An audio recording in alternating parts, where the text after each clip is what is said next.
Indonesia, bangsa dan negara, rumah ideologi Pancasila.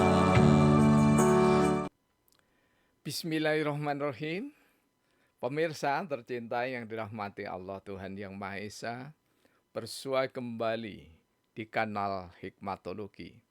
Monolog sederhana mengajak diri kita masing-masing berpikir, kian melembut, cerdas, dewasa, bijaksanakan hati nurani, berdasar kitab suci agama kepercayaan yang kita yakini. Tentu saja upaya serius terus-menerus, ajak, berencana, istiqomah, menghayati, mempedomani, menerapkan, mengimplementasikan nilai luhur Pancasila, niscaya dalam kehidupan kita sehari-hari. Pemirsa yang dirahmati oleh Allah, pesan sesepuh Nusantara yang kami tahu Jawa, saya yakin juga ada kearifan lokal yang sama di daerah Nusantara Indonesia, yakni pesan ojo kagetan. Jangan mudah terkejut. Ketika kita berada di tahun atau nyaris penghujung tahun 2023, berdekatan dengan 2024, di mana akan dilakukan perhelatan besar dalam peradaban berbangsa dan bernegara melalui pemilihan umum, maka banyak ya, walaupun sejak tahun 55 banyak sekali yang kagetan gitu. Tentu saja wajar. Mengapa wajar? Karena generasi yang berada di tahun 1950-an ya, atau tepatnya generasi 1930-an ya, itu tidak ada di masa sekarang gitu ya. Jadi beliau-beliau sudah tidak kaget karena apa? Karena beliau sudah ada di alam barzah. Insya Allah demikian. Demikian juga generasi-generasi Soekarno ya, presiden pertama kita, ini sudah nyaris sudah tidak ada semuanya. Insya Allah tokoh-tokoh nasionalnya sudah nyaris tidak ada semuanya. Jadi wajar ketika didirikan Indonesia tercinta ini, yakni Republik Indonesia yang terus berproses ya di dalam berbangsa dan bernegara itu sampai dengan mencapai Negara Kesatuan Republik Indonesia. Ingat, keduanya berbeda ya.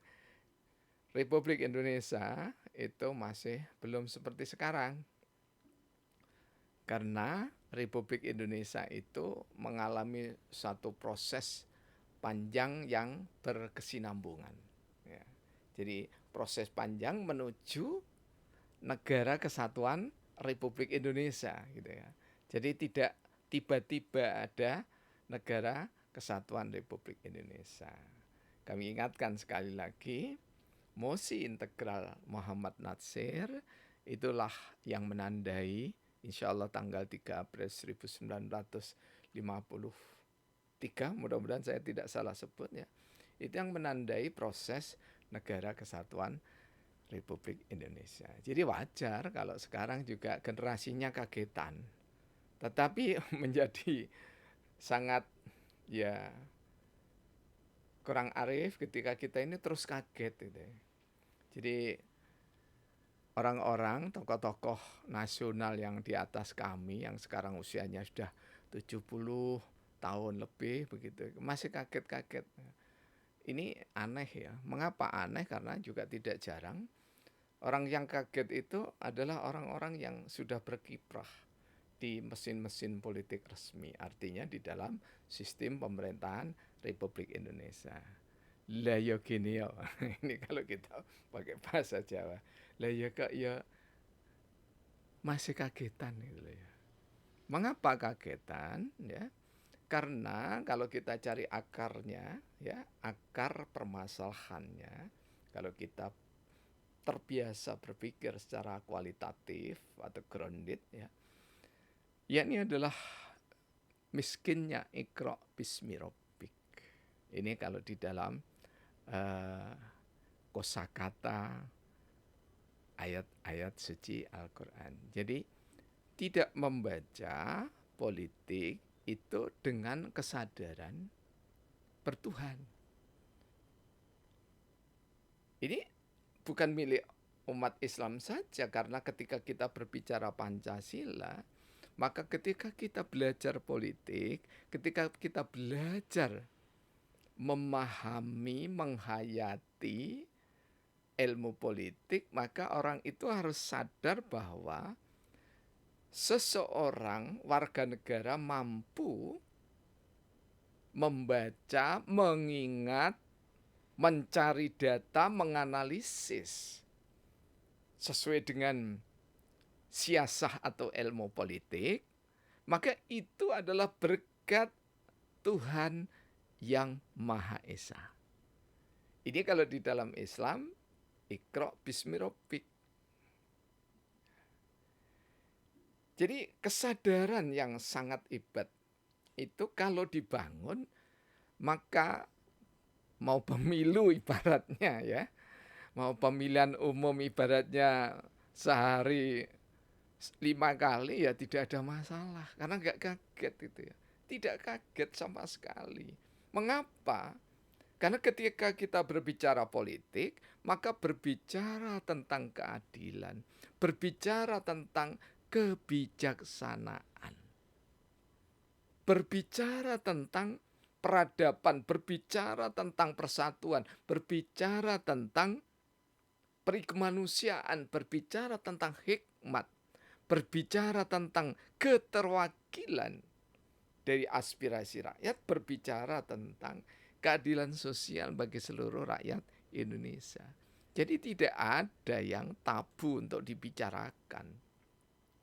Ya. Mengapa masih tabu? Ya. Bahkan pertemuan-pertemuan yang dilakukan oleh Bakes Bangkel gitu ya. Ini berkali-kali ganti nama begitu ya. Jadi agak gagu menyebutnya. Bakesbang ya. Bakesbang maksud saya ya. Yang dibicarakan menjelang pemilu itu ya tidak ada lain, mulai dari saya masih muda begitu ya, artinya masih SMA kelas 2, kelas 3 sampai dengan mahasiswa hingga sekarang ya. Usia saya sekarang sudah menginjak hampir 65 tahun, nanti Oktober tanggal 30. Ini mungkin ada yang ngadu buku ya, silakan itu ya. Nah, tetap jadi ada rasa khawatir ya. Ini tahun politik, ini tahun pemilu dan seterusnya. Mengapa gitu ya? Ya karena tidak ada sustainable development, ya, tidak ada kesinambungan dalam pembangunan politik di dalam generasi kita. Jika ada kesinambungan, kaderisasi kebangsaan itu berkelanjutan, tidak sibuk dengan urusan-urusan syahwat kekuasaan semata, maka antar generasi satu dengan yang lainnya itu akan sinambung. Ketika sinambung pemahaman politik peradaban bangsa yang didasarkan pada Pancasila, tidak ada yang dikhawatirkan. Ya. Karena itulah saya sangat kagum pada guru-guru kami ya, untuk menyebut satu saja yang sering kami sebut karena memang beliau sampai dengan kami di program doktor menjadi pembimbing kami, ya, ini adalah Profesor Dr. Haji Solikin Abdul Wahab. Ketika beliau berbicara tentang politik king, ya, jadi politik busuk, ya, itu untuk menerjemahkan politik itu, beliau mengatakan bahwa itu adalah politik dagang sapi. Ya. Nah, ini lama kami menerima terjemahan politik yaitu politik perilaku, sikap perilaku busuk dari pemain-pemain partai politik itu diterjemahkan dengan sekali lagi politik dagang sapi. Sampai dengan tahun 2013 ya, bahkan 15 begitu ya, kami belum bisa menemukan kosakata yang paling pas. Satu kata. Jadi kalau politik itu satu kata dari istilah Inggris begitu ya, maka kami mencari padanan. Dan ternyata kami tidak menemukan di dalam bahasa Indonesia. Karena itulah kami ambil, sekali lagi terutama bagi yang baru menyimak, poli itu state, negara. Kemudian lici, kami sambung dengan lici. Lici itu adalah perbuatan, sikap, perilaku, perbuatan yang buruk, apapun bentuknya. Ya, dalam bahasa agama itu disebut munafik. Jadi apa yang dilisankan dengan yang ada di hatinya itu tidak sama. Itulah yang kami sebut dengan politik. Karena itulah rasa bangga sekaligus berterima kasih kami kepada Profesor Dr. Andes Haji Solikin Abdul Wahab, BA, MA, PhD.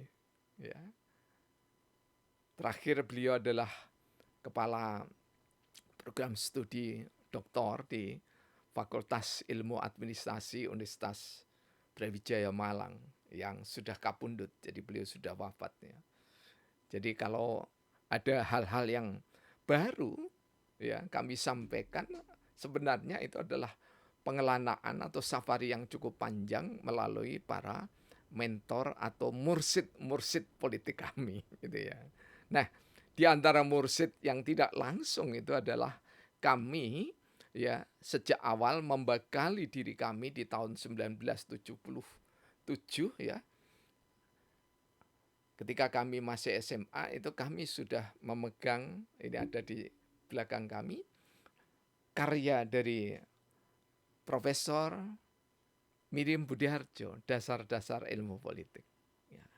Kemudian kami menambahkan ya ada ratusan tema politik, tetapi jika di antara pemirsa ingin untuk memahami politik itu adalah bijak ya, maka bisa ya membaca karya Imam Al-Mawardi, Al-Ahkam Al-Sultaniyah.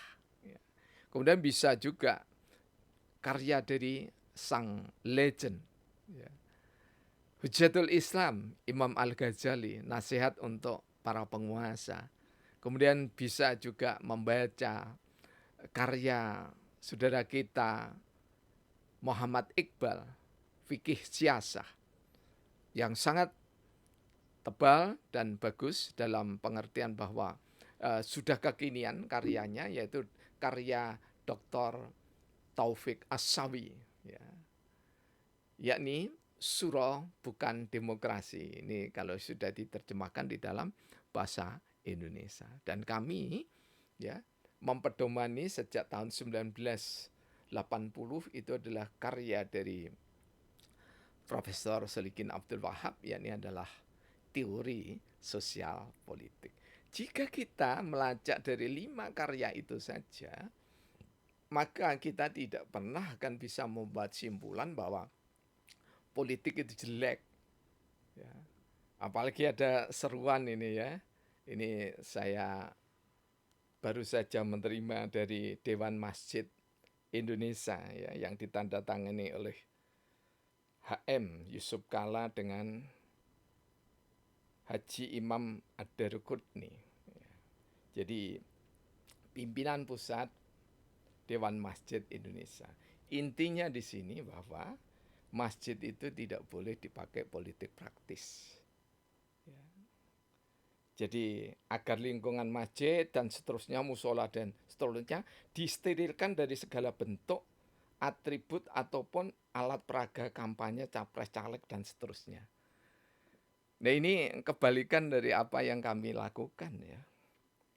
Jadi ketika tahun-tahun awal reformasi gitu ya, 1998, 1999 begitu.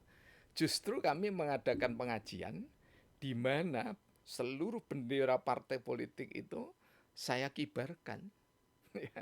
Dan kami ditegur oleh eh, protokoler dari Pemkot waktu itu, pemerintah Kota Malang. Karena yang menegur itu satu dengan yang lainnya itu saling bersahutan, saya bilang, saya ini dosen ilmu sosial dan ilmu politik. Kalau Anda nanti bertanya seperti ini, maka terlalu lama saya menjawabnya. Jadi nanti ketika wali kota di sini saya akan sajikan kenapa, alasan apa yang mendasari bendera merah putih, bendera Muhammadiyah, Aisyah, ya.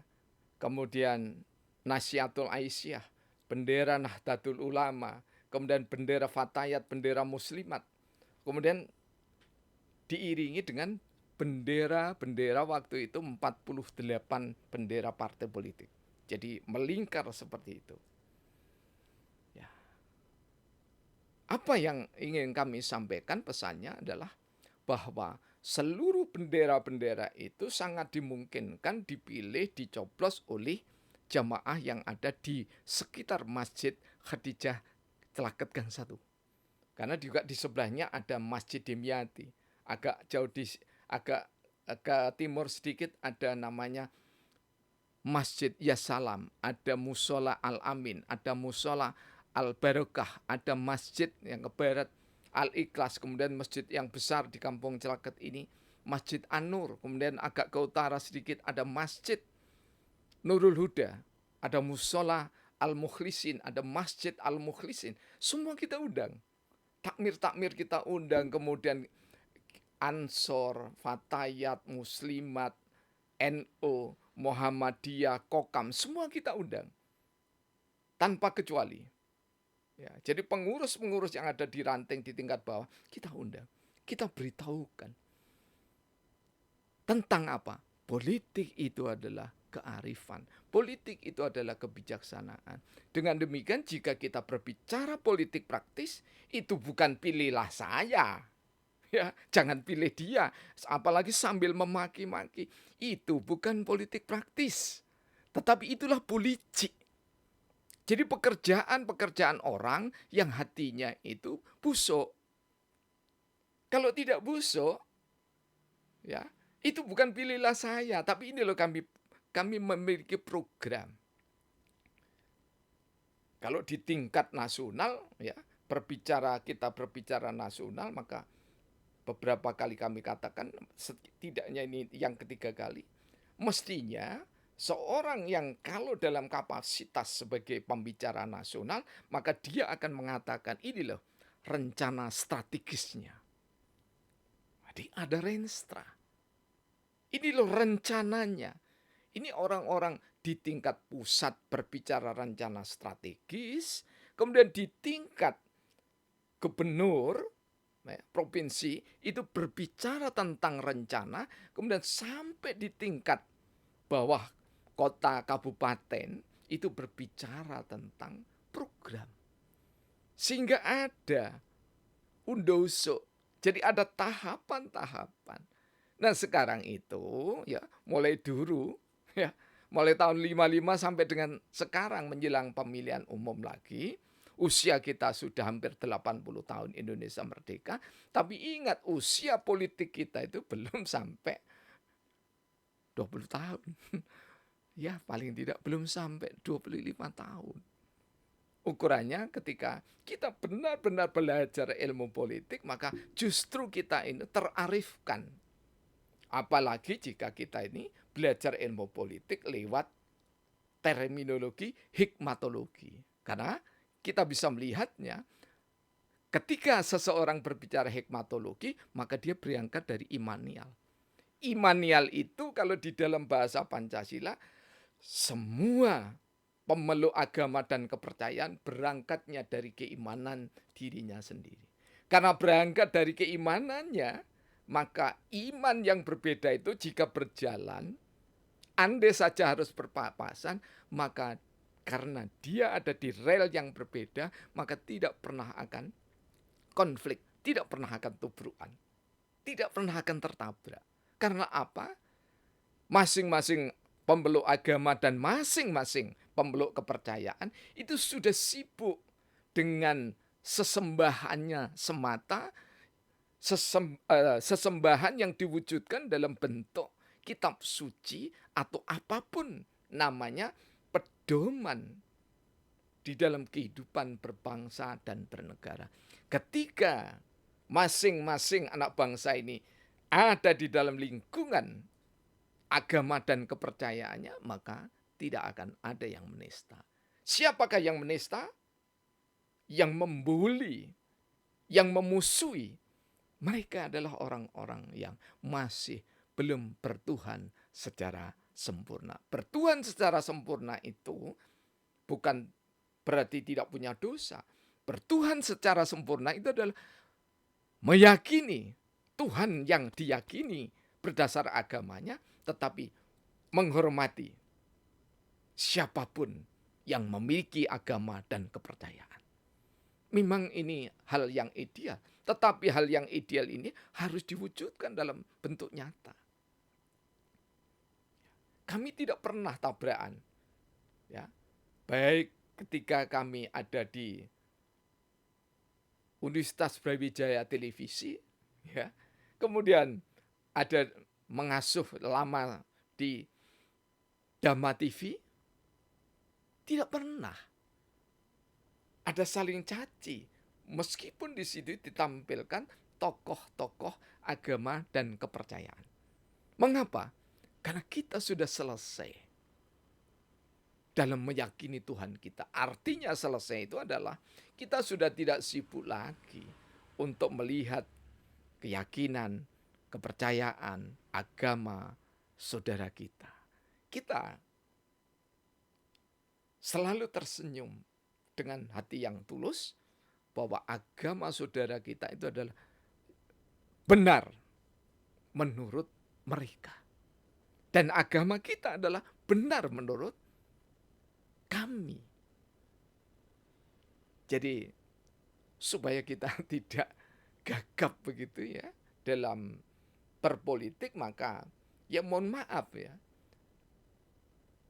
walaupun banyak kitab yang dibaca dari agama begitu, tanpa belajar ilmu politik ya tidak akan bisa menjelaskan tentang politik.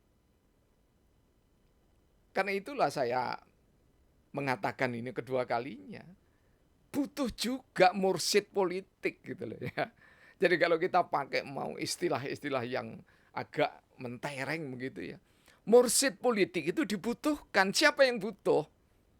Ya para kiai, para ustadz, para mubalik yang tidak belajar ilmu politik di lembaga-lembaga ilmu politik, atau tidak membaca sendiri tentang ilmu-ilmu politik. Sama saja dengan kami yang dari pendidikan yang terlanjur dikatakan umum begitu ya. Jadi kami juga belajar ngangsu kamruh pada kiai-kiai ya, yang mendalami tentang Islam. Dan kami juga pernah di Ma'had Abdurrahman bin Auf di bawah naungan Universitas Muhammadiyah Malang. Di samping juga sebelumnya di tahun 1980-an kami juga mengikuti program studi Islam. Ya. Namun sekali lagi bahwa apa yang kami sampaikan itu bukan bentuk-bentuk wah begitu, tidak ya. Tetapi siapapun yang mau berbicara tentang keilmuan, maka dia harus membekali diri dengan ilmu yang disampaikan. Jadi jangan sampai belajar mengatakan politik, wah umat Islam terpojokkan, terasingkan dari politik, tetapi dia nggak ngerti, tidak paham itu ya. Apa yang dimaksud itu?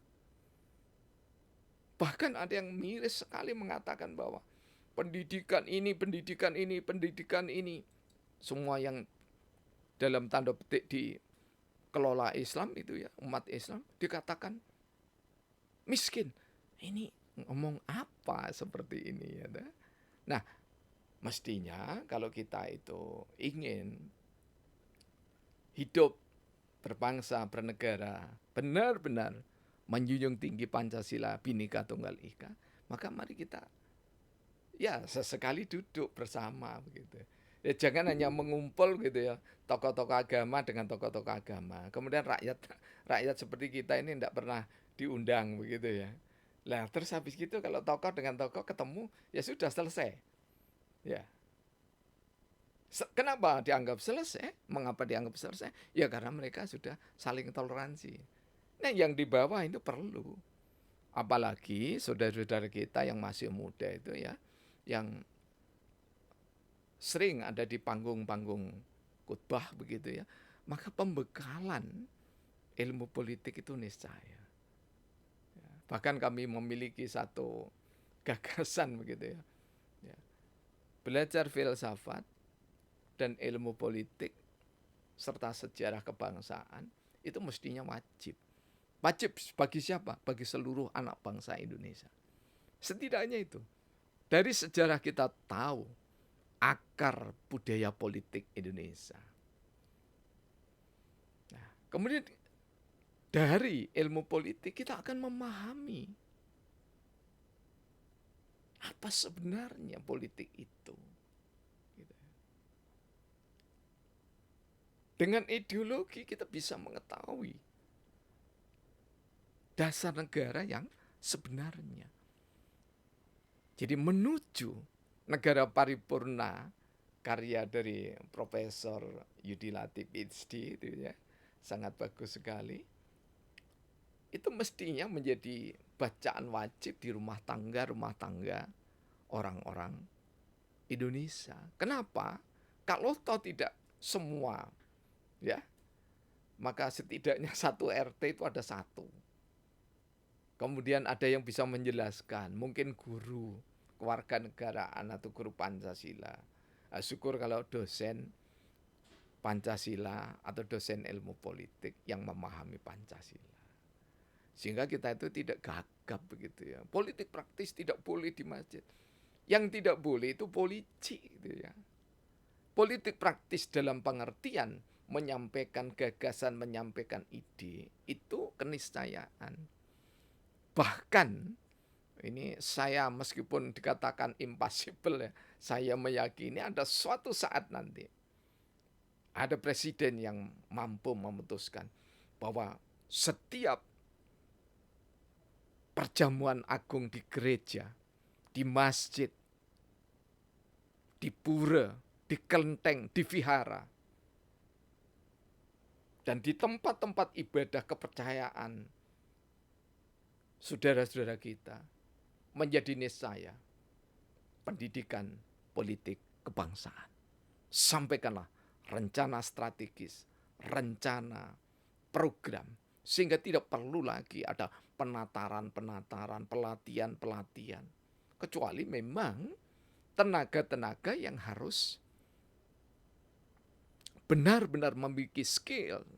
Jadi bukan sekedar skill itu ya, tapi memiliki skill, memiliki keahlian, betul-betul expert ketika ada di tengah masyarakat. Silahkan itu kalau ada pelatihan dan seterusnya. Tapi untuk masyarakat dikenalkan kalau Islam setiap Jumat sekali ada dialog sekitar 10-15 menit setelah selesai sholat Jumat. Dialog tentang politik kebangsaan. Sungguh dambaan kami. Karena dengan memahami politik kebangsaan berdasar Pancasila, maka Bhinneka Tunggal Ika tidak sekedar listrik, tapi betul-betul nyata. Pemirsa yang dirahmati Allah, Tuhan Yang Maha Esa, kami akhiri dengan sabdana yang ke-17.023. Policik bagian kedua. Policik strategi orang memainkan urusan bangsa negara. Rencana busuk keseharian sungguh benar-benar tak beretika. Sifat munafik yang berkedok mewakili warga negara. Berilmu tak berilmu memang tak setia agama. Berilmu tak berilmu memang tak setia berbudaya. Berilmu tak berilmu sungguh miskin peradaban bangsa. Policik, rencana tega menjual kehormatan bangsa negara. Kampung Celaket Hadiningrat Kota Malang, tanggal 6 Mei 2023. Mohon maaf atas segala kekurangan, dan ini adalah penyampaian bidang keilmuan, bukan pergerakan. Kalau toh disebut pergerakan, maka pergerakan keilmuan mengajak kita berpikir kreatif, inovatif demi bangsa negara Indonesia yang Bhinneka Tunggal Ika. Terima kasih atas segala dukungan. Alhamdulillahirabbil alamin. Yang menjual